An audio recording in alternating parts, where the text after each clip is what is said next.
মায়া দেখতেছ নি? কতটি দেখছো?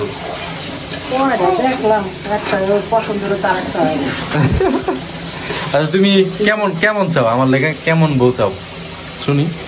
আসসালামু আলাইকুম, আপনারা সবাই কেমন আছেন? আপনাদের দোয়ায় আল্লাহর শেষ রহমতে আমি অনেক ভালো আছি। তো প্রতিদিনের মতো নিয়ে আসলাম আমার নতুন একটা ভিডিও। আজকে ভিডিওটা শুরু করলাম আধা কেজি পটল দিয়ে। তো ইলিশ মাছ আনছি, ওটা আপনাদেরকে দেখাইছিলাম এর আগে। তো আজকে ওই পটল দিয়ে ইলিশ মাছ পাক করব। তো সকালবেলা ঘুমে থেকে উঠে দেখি যে ইলিশ মাছ কাটা কুটা করতেছে। তো আমার নিচে পাঠাই দিল, হ্যাঁ ইলিশ মাছ কাটলো। তো ইলিশ মাছ পটল দিয়ে কীভাবে পাক করে তো ওটা আপনাদের কাছে আমি দেখাবো। আর আপনারা কীভাবে পাক করেন ওটাও আমার দেখাবেন।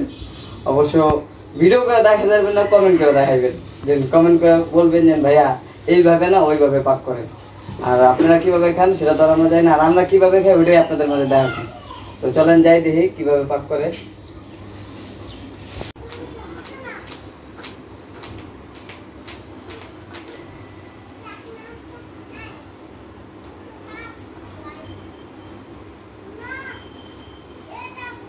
মাছ কাটা হয়ে গেছে।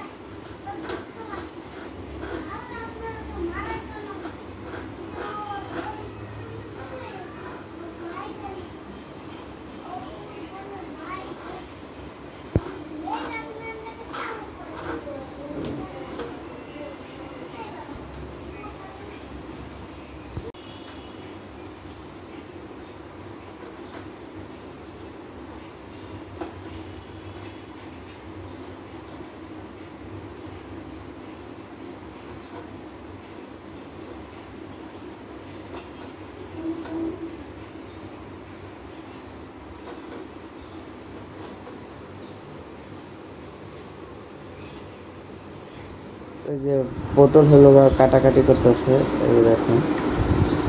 তো পটল দেওয়া আলু দেওয়া আর হলো ইলিশ মাছ পাক করবে। তো এই কারণে পটলটা আনছি। আর ইলিশ মাছ তো এর আগে আনছিলাম, সেটা তো আর দেখাই নাই। তো পাক করার সময় দেখাবো না ইলিশ মাছ করে একটু ভাজালি তো হইব। আমার জন্য যে দুইটা হইব ওই দুইটা হলো কড়া ভাজা হইব। তো আপনাদের ভাবে হলো পটল কাটতেছে আর রাখতেছে কেউ এই জায়গায় দেখি সামনে আচ্ছা দূরে এই দেখুন পানিতে রাখতে হয় কে? পানিতে রাখতে হয় না, আলু রাখতে হয় পানিতে। ও এই কারণে। আর আলুগুলো পানিতে না রাখলে কাটা হয়ে যায়, কালো হয়ে যায়, ঠিক না? এই কারণে রাখতে হয়। আচ্ছা, তো কাটাকাটি করুক, আমরা দেখি অন্য কোন জায়গায় সারা পাশে কী করে। এই যে দুইটা মাছ কাটছিল, কাইটে যে এতটুকু রাখছে। আর এটা এই দুই টুকরো কার লিগা? ওই দুই টুকরো দুজনের লিগা হলো ভাইজা দিব। তো এটি হয়েছে ভাইজা। তো তরকারি রান্নবো পটল দেওয়া। তো দেখেন কীভাবে রান্না করে।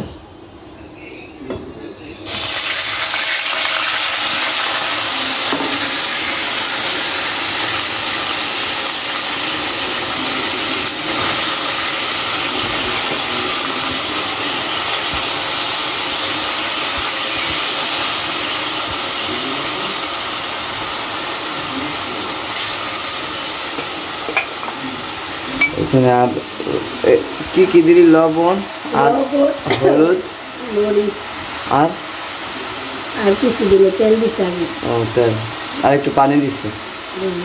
এই যে ইলিশ মাছটা আমরা রান্না করি। ইলিশ মাছটা ভালো এইভাবে মায়ের কেমন রান্নে? পরে যে পেঁয়াজ মরিচ পরে লোকে দেয় যে এগুলো পেঁয়াজ বাটা, মরিচ বাটা, জিরা বাটা। আর এখানে হলো মাছ দিয়ে করছে ভাজার জন্য।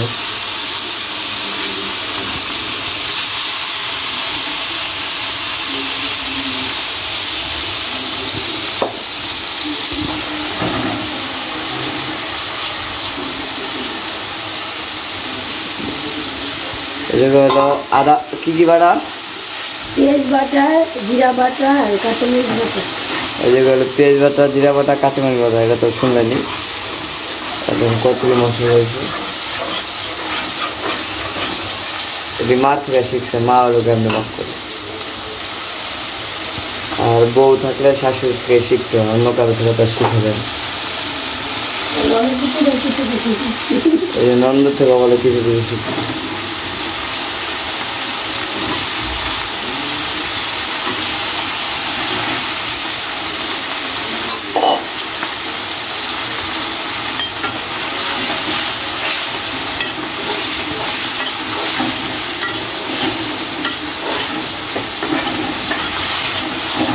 মশলা তো বেশি হয়ে যাবো দিল। এখন হলো মাছটা উঠে দেবে।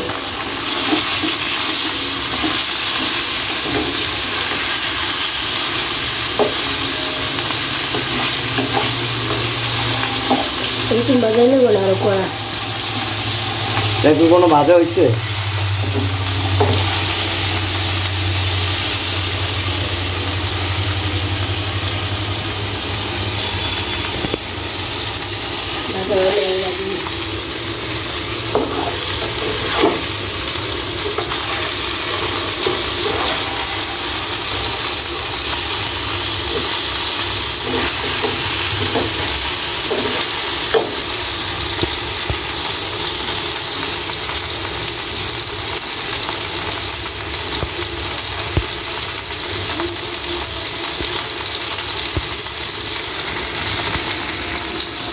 তো মোটামুটি মাছ হয়ে গেছে। এই তো মাছ হয়ে গেছে, ভাজা পুরো কমপ্লিট। আর এখানে যে তরকারির ভিতরে পটল দিয়ে দিতেছে, মানে আলুটা একটু সিদ্ধ হলো তারপরে পটলটা দিচ্ছে, কারণ পটল তো তাড়াতাড়ি করে সিদ্ধ হয়ে যাবো। এই কারণে নাহলে তো পটল একবারে নরম হয়ে গলে যাবো, এই কারণে লোক পরে দিতেছে। কারণ এখন দিলে পটলটা একবারে আনামানো থাকবে, ওটা আপনাদের দেখুন না দিন তেল পরিষ্কার থাকে, পরে পটলটা দিয়ে দিতেছে।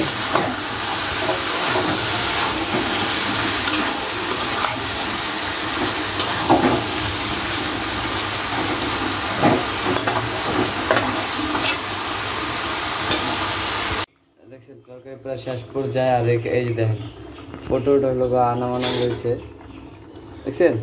এটা কোনো আসলে গলে নাই, তো গলবে না, কারণ দিছে তো সময় মতো। এটা যে টাইমে না গলবো ওই টাইমে দিছে। আর এখন মাছ দিয়ে দিব, মাথা মাছ।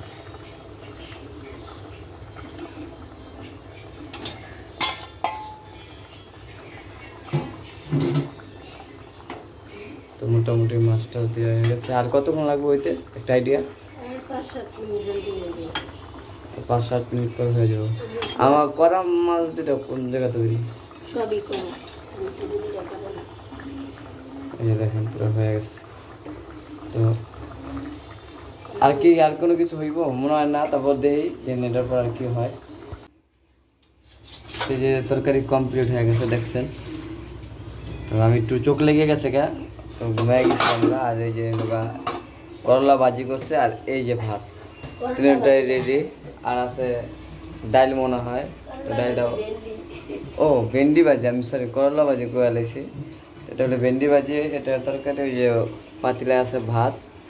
তো সব কিছুই কমপ্লিট হয়ে গেছে। আর ডাইল ওই জায়গায়।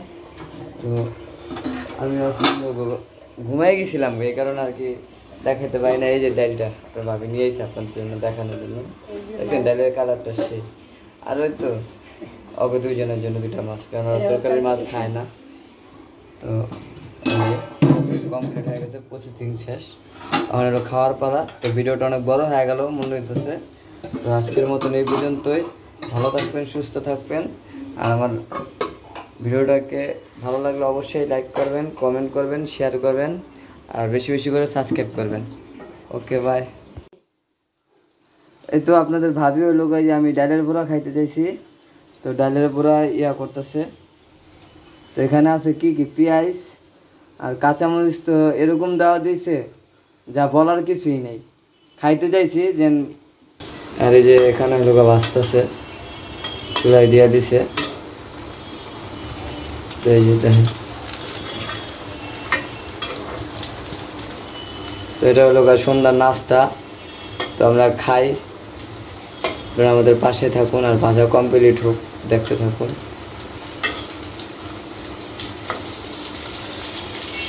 তো এই যে ভাজা কমপ্লিট হয়ে গেছে, আমরা খাই। একটু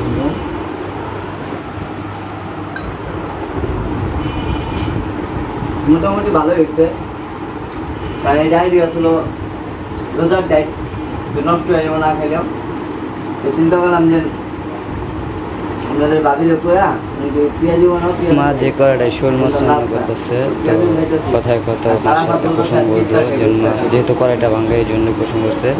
তো মাকে আমি বললাম যে মা, তো এই কড়াইটা তো আমি অনেক বছর ধরে দেখতেছি কড়াইটা ভাঙা, তাহলে কড়াইটার কীরকম বয়স হইতে পারে? মা বললো বাবু যত কয় বছর অত কয় বছর।